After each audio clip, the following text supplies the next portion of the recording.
Ең оңай пирог дайындаймыз.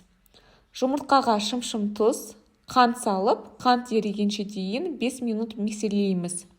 Үстіне жылы сүт, кокос ұнтағын сұйық құйып араластырамыз.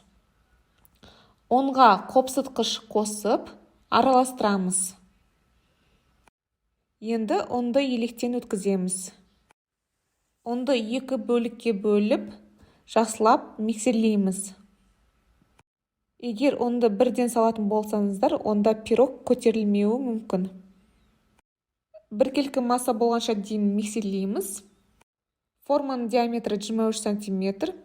Пергамент салып майлаймыз. Арасына мұздатылған малинаны салдым. Басқа да жеміс-жидек салуға болады.